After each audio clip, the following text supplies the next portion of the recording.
नमस्कार, स्वागत है आपका रिपब्लिक भारत में। मैं हूं आपके साथ अंजलि रजावत और अब आइए देखते हैं खबरें सुपरफास्ट अंदाज में।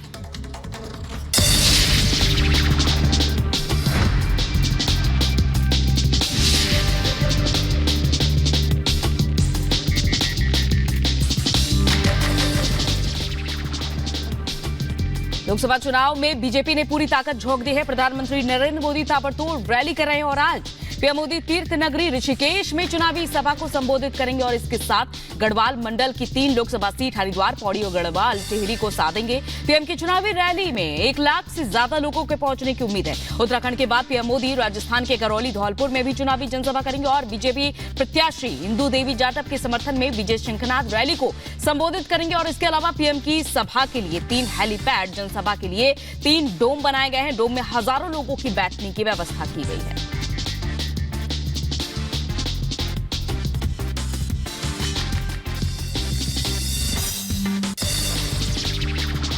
गृह मंत्री अमित शाह भी ताबड़तोड़ चुनाव प्रचार कर रहे हैं और आज शाह मध्य प्रदेश और महाराष्ट्र में चुनावी सभा के साथ कई कार्यक्रम में शामिल होंगे, जहां वो कुल 6 कार्यक्रम में शामिल होंगे। गृह मंत्री मध्य प्रदेश में नर्मदा पूजा के साथ रानी दुर्गावती की प्रतिमा पर माल्यार्पण कर मंडला लोकसभा सीट पर जनसभा को संबोधित करेंगे। विजयनाथ धाम मंदिर में दर्शन पूजन के बाद खजुराहो में चुनावी रैली को संबोधित करेंगे और इसके बाद मध्य प्रदेश के बाद अमित शाह महाराष्ट्र के नांदेड़ जाएंगे, जहां जनसभा को संबोधित कर बीजेपी प्रत्याशी के पक्ष में वोट मांगेंगे।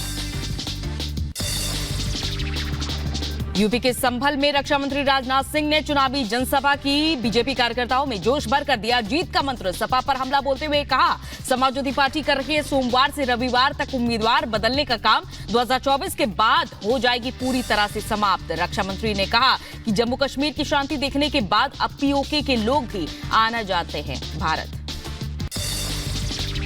उत्तर प्रदेश के सीएम योगी आदित्यनाथ मुजफ्फरनगर में विपक्ष पर जमकर बरसे। सीएम योगी ने मुख्तार अंसारी का नाम लिए बिना सपा पर माफिया को संरक्षण देने पर हमला बोला है और कहा, पहले जिस माफिया के नाम से कर्फ्यू लगता था, बीजेपी शासन में उसकी पैंट गीली हो गई। और साथ ही ये भी कहा कि आज बड़े बड़े माफियाओं की कैसी दुर्गति हो रही है और ये सबको पता है। उन्होंने किसी का नाम लिए बिना कहा कि पहले जिनके नाम से ही कर्फ्यू लग जाया करता था, आज उसकी स्थिति हर कोई जानता है।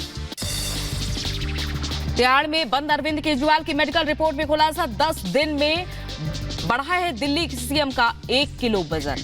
65 से 66 किलो के हो गए हैं केजरीवाल। मेडिकल रिपोर्ट में उनका शुगर लेवल भी ज्यादा आया है। मेडिकल रिपोर्ट में वजन बढ़ने की बात सामने आने के बाद बीजेपी ने आड़े हाथों लिया। नेता रणवीर सिंह बिधोड़ी ने कहा कि आपके आरोपों को नकारा है और कहा है केजरीवाल की पार्टी कर रही है 4.5 किलो कम होने का दावा, लेकिन सरकारी जानकारी में सच आया है सामने। जेल में दिल्ली के सीएम का 1 किलो वजन बढ़ा है। दिल्ली के सीएम अरविंद केजरीवाल की मुश्किलें थम नहीं रही हैं। अब एक तरफ पार्टी के बड़े नेता जेल में बंद है तो दूसरी तरफ उनके साथी साथ छोड़ रहे हैं। पटेल नगर से विधायक और दिल्ली सरकार में मंत्री राजकुमार आनंद ने पद से इस्तीफा दिया है और पार्टी भ्रष्टाचार को लेकर सवाल उठाए हैं और कहा है कि भ्रष्टाचार को लेकर पार्टी की जो नीति है उससे सहमत नहीं हूं। राजकुमार आनंद के इस्तीफे के बाद आप सांसद संजय सिंह ने भारतीय जनता पार्टी और साथ ही ईडी सीबीआई के इस्तेमाल पर आरोप लगाए और कहा है कि आनंद के घर पर 23 घंटे तक ईडी की रेड पड़ी थी और तब बीजेपी कह रही थी कि राजकुमार आनंद भ्रष्ट है। हो सकता है कि कल राजकुमार आनंद को बीजेपी नेता माला पहनाते हुए नजर आए।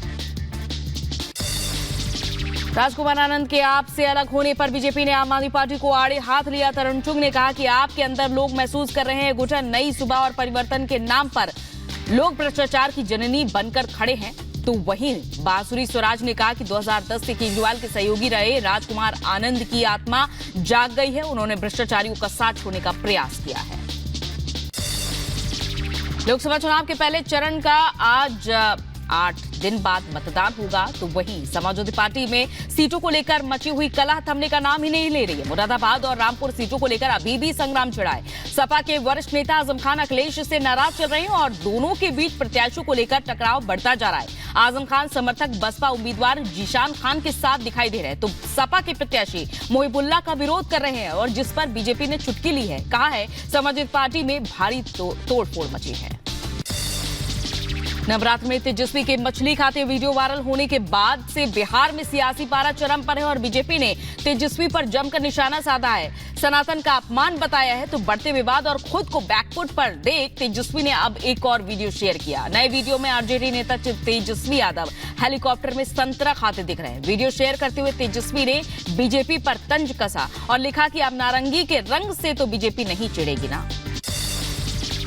लोकसभा चुनाव से पहले कांग्रेस को एक और झटका लगा। नेशनल हेराल्ड मामले में कांग्रेस पार्टी की मुश्किलें बढ़ गई हैं। पीएमएलए कोर्ट ने ईडी के पक्ष में फैसला सुनाया। अदालत ने प्रवर्तन निदेशालय के धन शोधन मामले में नेशनल हेराल्ड अखबार, एसोसिएटेड जर्नल और यंग इंडिया की 750 करोड़ की संपत्ति कुर्की को कोर्ट से मंजूरी दी है। और नेशनल हेराल्ड मामले में ईडी ने नवंबर 2023 में कांग्रेस से जुड़े एजीएल और यंग इंडियन की 751.9 करोड़ रुपए की संपत्ति मनी लॉन्ड्रिंग के तहत जब्त कर ली थी। प्राधिकरण ने अपने आदेश में कहा था कि ये उसका मानना है कि ईडी ने जो संपत्ति कुर्क की थी चल संपत्ति और इन्वेक्टिव शेयर अपराध से अर्जित कमाई और धन शोधन के अपराध से संबंधित है।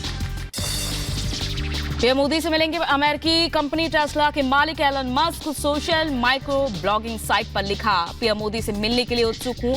अमेरिकी इलेक्ट्रिक कार निर्माता एलन मस्क इस महीने के अंत में भारत आ रहे हैं। सूत्रों के मुताबिक भारत में कंपनी की निवेश योजनाओं की घोषणा करने की संभावना है। 22 अप्रैल से शुरू हो रहे सप्ताह में एलन मस्क भारत दौरे पर रहेंगे और पिछले साल जून में मस्क ने मोदी की अमेरिकी यात्रा के दौरान उनसे मुलाकात की थी और कहा था कि उन्होंने 2024 में भारत का दौरा करने की योजना बनाई है। साथ ही विश्वास जताया कि टेस्ला जल्द ही भारतीय बाजार में प्रवेश करेगी। ईद का चांद नजराजन आ जाने के बाद देश समेत पूरी दुनिया में मनाया जा रहा है ईद का त्योहार। जामा मस्जिद की चांद कमेटी ने ऐलान किया। प्रधानमंत्री मोदी ने भी देशवासियों को ईद उल फितर की मुबारकबाद दी। सोशल मीडिया पर पोस्ट कर लिखा, ये अवसर करुणा, एकजुटता और शांति की भावना को और फैलाए, सभी लोग खुश और स्वस्थ रहे। राष्ट्रपति मुर्मू ने शुभकामनाएं देते हुए कहा कि ये त्योहार रमजान के पवित्र माह में उपवास और प्रार्थना की अवधि के समापन का प्रतीक है और प्रेम भाईचारे का संदेश देता है। जम्मू कश्मीर के पुलवामा में ऑपरेशन क्लीन जारी है। सुरक्षा बलों और आतंकियों के बीच मुठभेड़ की खबर सामने आई है। ये मुठभेड़ रिहायशी मकान में जारी है। सेना ने पूरे इलाके की घेराबंदी कर रखी है और जम्मू कश्मीर पुलिस और सेना साथ मिलकर आतंकियों की सफाई में जुटे हैं। सेना ने सभी एंट्री और एग्जिट पॉइंट को बंद कर दिया है। यूपी के कानपुर में एक दर्दनाक हादसे की खबर सामने आई है, जहां अरौला थाना इलाके में आगरा लखनऊ एक्सप्रेसवे पर दो गाड़ियों के बीच भीषण टक्कर हुई। हादसा इतना भयंकर था कि मौके पर ही 2 लोगों की मौत हो गई है। दोनों मां बेटी बताई जा रही है। वहीं पिता और बेटी की हालत गंभीर है, जिनको इलाज के लिए रेफर किया गया है। तो वहीं पुलिस ने शव को कब्जे में लेकर पोस्टमार्टम के लिए भेज दिया। बताया जा रहा है कि हादसे का शिकार हुआ परिवार पश्चिम बंगाल का रहने वाला है। यूपी के बागपत में एक मकान में धमाके की खबर सामने आई है। केतीपुरा में हुए हादसे के बाद हड़कंप मचा हुआ है। बताया जा रहा है कि कूड़े के ढेर में बच्चे संदिग्ध पॉलिथीन उठा कर ले आए और घर में आते ही उसमें धमाका हुआ, जिससे पूरा इलाका दहल उठा और इस विस्फोट में 5 बच्चे बुरी तरह से झुलस गए हैं, जिन्हें इलाज के लिए जिला अस्पताल में भर्ती करवाया गया और हालत को देखते हुए आगे रेफर कर दिया गया। यूपी के शाहजहांपुर में आग का कहर जारी है, जहां एक हाईवे पर एक तेज रफ्तार सवार गाड़ी आग का गोला बन गई। देखते ही देखते आग की लपटें बढ़ने लगी और ऐसे में सवारी गाड़ी में बैठी सवारियों और ड्राइवर ने कूदकर किसी तरह से अपनी जान बचाई। बताया जा रहा है कि गाड़ी में क्षमता से ज्यादा सवारियां बैठी थी। वहीं शॉर्ट सर्किट को हादसे का कारण माना जा रहा है। आग लगने से सवारी गाड़ी राख हो गई है। जैसे जैसे गर्मी बढ़ रही है वैसे वैसे आग की खबरें भी सामने आ रही है। यूपी के नोएडा में भी आग की खबर सामने आई है, जहां एक शोरूम में भीषण आग